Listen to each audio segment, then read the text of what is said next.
This is Ainia. She is going to be doing a presentation on cleft location research. So give her a good hand.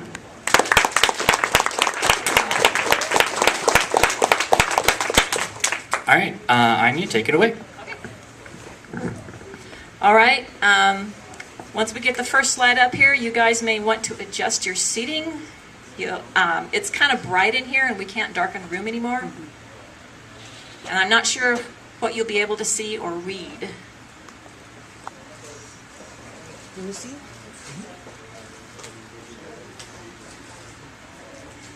Oh, silence. Is it being mean to you? There we go. Okay, there we go. So, it looks like there's an ice cream tub in the way. Or whatever that is. There we go. Better. Okay. We can kind of see now. All right, so feel free to move around if you need to. Okay. I'm Ainia, as you already know. And I'm going to be actually going through two different presentations today. One of them, this first one, is the one that I did last September. I did it in Cavern, and I did it mostly for the European and Australian mist fans. So most of us in the States probably missed it, except for me. I was up at 3 a.m. doing it. And so I wanted to repeat it here because it's a really good intro for the second one. And the second one goes into more detail about where I am with my research. So anyway, I'm starting with the New Mexico geology and paleontology history and prehistory for our planet, our age, and New Mexico, because I think it really creates an understanding of why the Dunny came here. So, and I'm going to warn you now, I'm going to be reading my notes because I don't want to forget anything important. So you're not going to get a lot of eye contact when I am reading. How dare you? I know. So I began this formal research about 2 years ago now. I'd been doing it off and on personally ever since the last cavern closure because I live in New Mexico and I'd always been really interested in figuring out, okay, where exactly is the cleft that we see in the pictures that the DRC took. So I'm going to go ahead and read this now. We know that the Dunny art of age writing creates a wormhole-like connection or link to a specific planet within a specific universe. I find it deeply interesting that something about the way Renneref wrote the Book of Dunny caused the tree of possibilities to choose our particular universe, our particular galaxy, our particular solar system, and our particular planet. And out of all the locations on Terra, the descriptive book linked to a cavern 6.5 miles beneath the New Mexico land surface. And so I'd like to start with the geological history of Terra. Even though it seems unlikely that the Dunny ever bothered to learn this amazing history, I think it must be an essential part of why the tree of possibilities branched out to us here. Next slide. Okay. So I'm not going to start with the creation of our solar system and planet. I'm starting with the geological evolution of our water and land masses, since this is the point where I think our planet began to evolve itself into the destination that Renneref would write millions of years later. It's important to point out that pretty much everything I will talk about here in this presentation is about current paleogeological theory rather than established fact. However, to keep things simple, I will speak of them as if they are true. New Mexico shows a great diversity in its geologic history. Rocks from each of the 4 eras can be found exposed within the state, and that's what this image is showing. Through the study of these rocks, geologists have put together a chronicle of New Mexico's history as it has changed over time.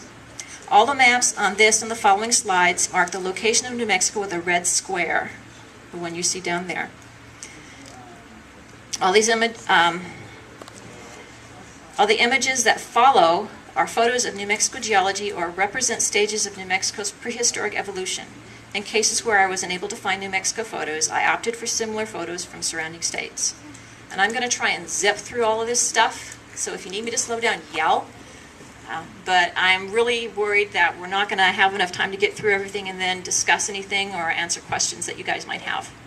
So I'm going to try and hurry. Okay, next slide. Okay, this is the first known supercontinent, Rodinia. It formed about 1.2 billion years ago and endured for more than 500 million years. Between 850 and 570 million years before present, the first soft-bodied marine animals and plants evolved. Okay. Next, there. The globe image in the upper right depicts an artist's version of Rodinia. Scientists do not know the exact configuration of this landmass. The two images in the lower right show some of the earliest life forms to exist on Terra, a cyanobacteria and an impression fossil of a sea pen, dating between 850 and 570 million years before present. Next. There is enormous diversification of sea life, many becoming hard-bodied. Life on land is limited to microbial soil crust or cyanobacteria, though mollusks begin adapting to living in both land and sea environments. Next. There you go. The upper right photograph shows an example of a great unconformity exposure in southern New Mexico with undeformed Cambrian rock above a deformed underlying crustal granite. Now, an unconformity is a geological situation where you have older rock on top of younger rock. It's very unusual. Underneath is a photograph of a Cambrian orthoxanthus from Canada and a trilobite.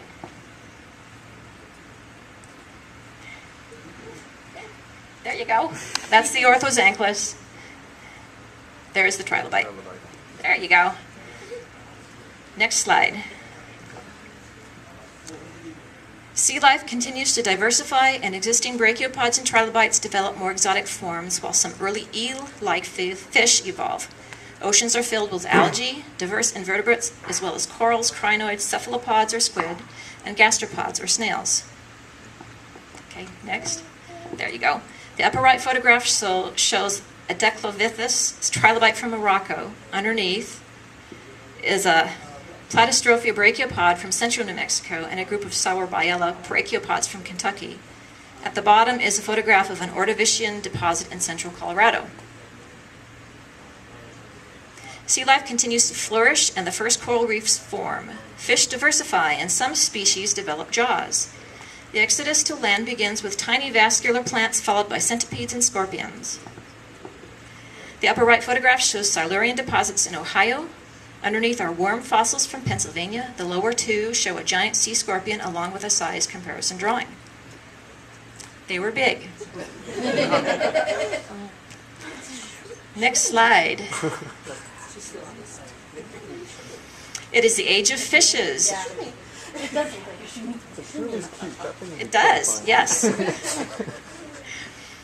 Many new varieties evolve, including sharks, rays, and a number of armor-plated fish. Ray-finned and lobe-finned fish appear for the first time, and trilobites become even more elaborate. The land environments are further colonized by four-footed vertebrates, insects, and spiders. The upper right photograph shows pyrotized brachiopods from Ohio. To its left is a trilobite from Morocco. The middle right photograph shows a form of fossilized hexagonia coral called Petoskey stones found on the shores of Lake Michigan. The bottom right photo is a Woodford shale in Oklahoma. Limestones, shales, sandstones, and evaporites are deposited in shallow seas throughout North America. Crinoids are abundant. Plate collisions lead to the formation of the Rocky Mountains and Appalachians. The upper right photograph shows fossilized mud imprints from salamanders in Pennsylvania. Underneath are crinoids from New Mexico and a polychaete from Montana. At the bottom right are Mississippian deposits in the Sacramento Mountains of New Mexico. Land plants evolve, creating vast swamplands, which contribute to the development of seasonal and latitudinal temperature differentials. The swampland vegetation life cycle transforms decaying plant matter into coal deposits. The upper right photographs show a myriapod from Illinois and a fern from New Mexico. Underneath is a photograph of a great unconformity exposure in the Sandia Mountains near Albuquerque, with a Pennsylvania deposit atop a 1.4 billion years old layer of granite. The bottom right photograph shows coal tailings from the Madrid deposits in central New Mexico. And yes, it is said Madrid, not Madrid. The locals say that. Okay, large reef complexes develop. Subduction in the Western Ocean begins prolonged volcanic activity. The climate becomes drier, and vast swamplands are replaced by forests of dry-tolerant plants, including the first conifers. Pelycosaurs and amphibians dominate the land. Insects diversify with the first beetles and dragonflies appearing. This period ends with the largest mass extinction yet, hitting the marine environments hardest with up to 90% of the existing species dying out. The trilobites had survived for 250 million years but are now gone, along with many brachiopods, corals, mollusks, and echinoderms. The upper right photograph shows a fern imprint from New Mexico. Underneath is a photograph of a probable Dimetrodon track from New Mexico. The bottom right photograph shows Permian limestone deposits near Carlsbad Caverns, New Mexico. Pangea begins breaking apart, while erosion begins leveling mountains and raising lowlands. The Western Ocean subduction continues to build up future mountain chains beneath the waters. Life is recovering from the Permian extinctions. Reptiles diversify and dominate the land, water, and eventually the air. The reign of dinosaurs begins, enduring for 180 million years.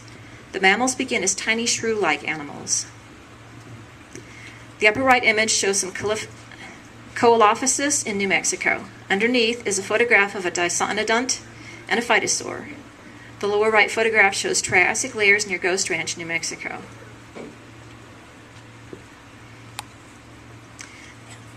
The North American continent begins to take shape.